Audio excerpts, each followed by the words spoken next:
Ya, assalamualaikum warahmatullahi wabarakatuh. Kembali lagi di channel YouTube. Oke, pada kesempatan kali ini saya akan membahas ya, kenapa limit TikTok PayLater tidak bisa digunakan atau tidak muncul di metode pembayaran ya, teman-teman.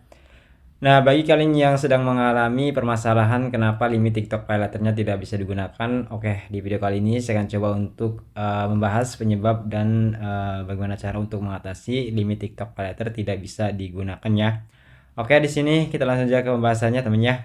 Oke, untuk penyebab yang pertama, mungkin limit TikTok PayLater kalian itu tidak mencukupi ya. Nah, jadi kalau misalkan limit TikTok PayLater itu tidak mencukupi, itu nanti tidak akan muncul di metode pembayaran, teman ya. Misalkan nih kalian mempunyai limit 2 juta ya, tapi kalian ingin membeli barang yang di harga 3 juta. Nah, itu tidak bisa, teman ya. Nah, jadi kalau kalian ingin menggunakan limit TikTok PayLater untuk pembelian barang, kalian harus cek terlebih dahulu ya untuk sisa limit kalian itu ya, teman ya. Supaya nanti tidak gagal saat pembayaran atau pembelian barang, pembayarannya melalui TikTok PayLater. Jadi itu sangat mempengaruhi sekali kenapa untuk metode pembayaran di TikTok PayLater tidak muncul, mungkin sisa limit kalian itu tidak mencukupi. Oke, kita lanjut ke penyebab yang kedua, teman ya. Untuk penyebab yang kedua, di sini kalian itu sering telat membayar tagihan ya.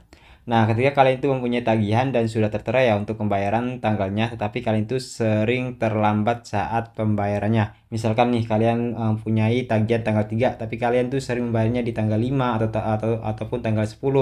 Nah, itu akan dicap jelek ya oleh TikTok PayLater, temennya. Nanti akun kalian itu akan diinvestigasi kalau kalian itu sering telat pembayaran.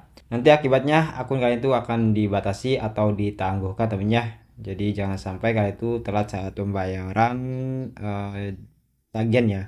Walaupun satu kali itu jangan, temennya. Jadi kalau misalkan kalian itu ingin selalu menggunakan limit TikTok PayLater atau tidak ingin ada masalah di TikTok PayLaternya, jangan sampai telat saat pembayaran tagihan ya. Oke, di sini kita lanjut ke penyebab yang ketiga, teman ya. Nah, untuk penyebab yang ketiga ini mungkin toko yang kalian ingin beli itu tidak menyediakan pembayaran melalui TikTok PayLater, teman ya, atau tidak mengaktifkan untuk pembayaran TikTok PayLaternya, sehingga untuk pembayaran melalui TikTok PayLater itu tidak muncul ya, atau tidak muncul di pembayaran, teman ya. Nah, jadi itu bukan kesalahan kalian ya, tapi si tokonya itu tidak menyediakan untuk pembayaran melalui TikTok PayLater ya. Nah, untuk penyebab yang lainnya, mungkin kalian itu sering menggunakan limit TikTok PayLater itu tidak sewajarnya ya. Nah, kenapa saya bilang tidak sewajarnya? Nah, mungkin kalian itu sering men-sharekan limit TikTok PayLater ini ya, atau sering gestun di toko yang bisa men-sharekan limit TikTok PayLater. Sebenarnya sih tidak masalah, teman ya, kalau tidak ketahuan. Nah, kalau ketahuan itu nanti limit kalian itu akan dibatasi atau ditangguhkan ya, teman ya. Jadi kalau kalian misalkan ingin mencairkan limit TikTok PayLater kalian tuh cari yang benar-benar aman ya. Tapi kalau misalkan tidak perlu-perlu banget ya untuk uangnya, itu jangan sampai kalian tuh mencairkan limit TikTok PayLater dengan cara-cara yang mungkin melanggar aturan dari TikTok PayLater. Supaya limit TikTok PayLater kalian itu tidak ada masalah, temannya, dan selalu lancar. Oke, mungkin segitu aja ya untuk pembahasan kenapa limit TikTok PayLater tidak bisa digunakan. Semoga video ini bermanfaat. Saya akhiri, sampai jumpa lagi. Wassalamualaikum warahmatullahi wabarakatuh.